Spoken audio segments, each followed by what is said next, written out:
The World Mission 1 was to clear a hidden dungeon. World Mission 2 was to participate and successfully fend off 3 zombie waves. It was also written on the screen that the tunnel to the dungeon of the second world's boss would only be activated after completing all of the world's missions mentioned above. Only by clearing that boss would they be able to enter the third world. Zero knew that the lowest level in the second hidden dungeon was level 15. So if he wanted to have a chance at clearing it first, he would need to level up a bit. While the second mission required him to wait for an opportunity, he got distracted when he heard someone yell that the zombie horde would be coming in 2 days. That person was Nolan, the captain of soldiers.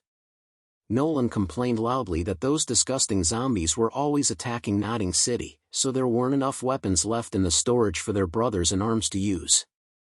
Zero noted that even though Nodding City was the second world's safety zone, the city still often got attacked by zombie hordes. Thus, the city always had a suffocating tension in its atmosphere. Nolan approached Zero and welcomed him. He informed Zero that war was about to erupt.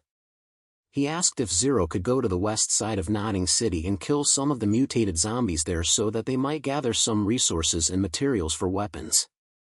Zero knew that Nodding City had a couple of missions within it. That particular mission had the highest difficulty and covered a wide range of things. The targets also ranged from level 2 to level 20. The system displayed the details for the material gathering quest. It was a regular mission with level 200 difficulty. Nodding City's weapon storage needed to be replenished urgently. Zero was instructed to proceed to the west of Nodding City and take over the Garrison camp that was currently full of mutated zombies and kill the zombies within to obtain materials. He was to collect 100 each of the Fire Element Corpse Core, Ice Element Corpse Core, and Poison Element Corpse Core. The reward was 100,000 experience, plus 50 silver, plus 9,000 ability points, plus 2 random star equipment, skill book, or a pet egg, plus 1 chance. That made Zero smile. The efforts of this mission were being rewarded generously. After finishing this mission, he expected that he would be able to clear the second world as well. He told Nolan that he could count on him. Nolan thanked him.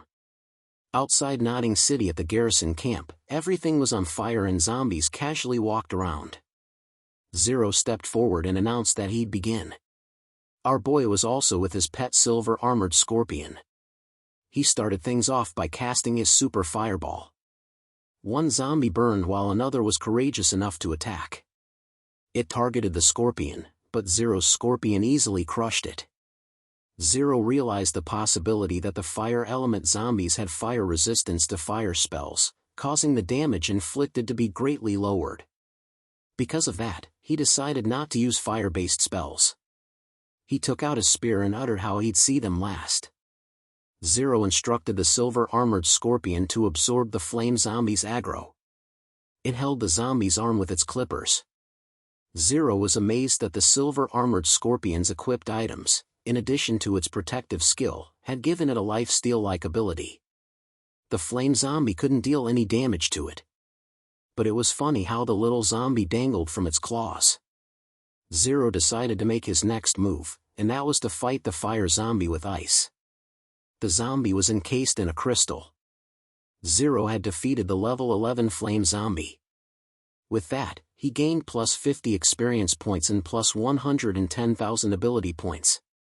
Zero got the copper coins. There were only a few of them, so it looked like the drop rate of monsters of such levels wasn't very high. His eyes were determined. In one swift move, he defeated several fire zombies.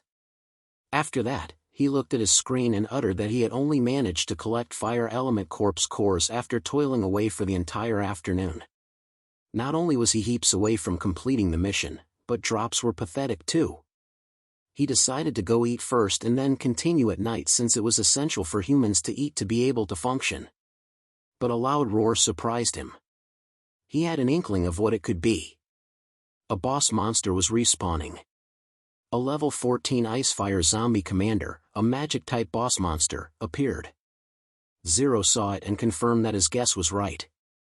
Boss monsters were worth a lot. He was expecting to somehow get a couple of good pieces of equipment or a skill book. It made him giddy. He took out his spear. The zombie commander noticed him. It roared loudly. It attacked him with ice and made his feet stuck on ice. Zero knew it was bad news.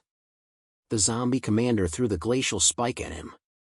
Zero was hit, causing him to lose 352 health. A fireball appeared from his spear, and he hit the zombie commander with it along with some frost damage. He noticed that his skills weren't even half as effective when used against the dual attribute Icefire zombie. It was a complete counter to his current playstyle. He called for his silver-armored scorpion, and it defended him. A bead of sweat fell from his forehead upon seeing the damage. The zombie commander gathered strength in its hand. He created a magic circle that had several pointy ends and released that attack towards the scorpion. The system informed Zero that his pet, the silver-armored scorpion, had perished in battle. He could revive the silver-armored scorpion at the respawn fountain after 3 hours. He also received a penalty of -1 to his pet's level and -10 to its loyalty. Another system window appeared and showed that the effects of the necromancer class had been triggered.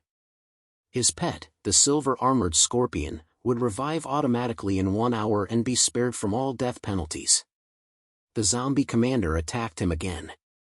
Zero realized that the zombie commander was way too strong compared to the first world's boss monster. Suddenly, the zombie commander was hit with lightning. He was surprised that it was 400k damage. He meant that it was the person who he had received 400,000 from, Yen. Yen told him that she would apply crowd control while he dealt damage. He agreed to it. He told the zombie commander that even if the effectiveness had been halved, he'd make sure to crush him to his death. The zombie commander roared loudly. It was hit by a fireball. Zero was confused that a fireball was used as crowd control, but Yen added Illuminate on her attack. It electrified the zombie commander, causing it to groan loudly. Zero was amazed at how Yen cast 3 skills without even giving the zombie commander a chance to move. He didn't know that the power of an epic class taboo mage was that powerful. He proceeded to attack both with a fireball and icicle. That powerful attack landed on the zombie commander's body, making it groan loudly. Yen and Zero continuously attacked it together. Both of their attacks even looked like a painting masterpiece as their skills synced perfectly. Later on, the system window appeared congratulating them for defeating the level 14 boss monster. With that, they gained plus 3,000 experience points, 80% for the team plus 20% for the last hit, and ability points of plus 4,200,000.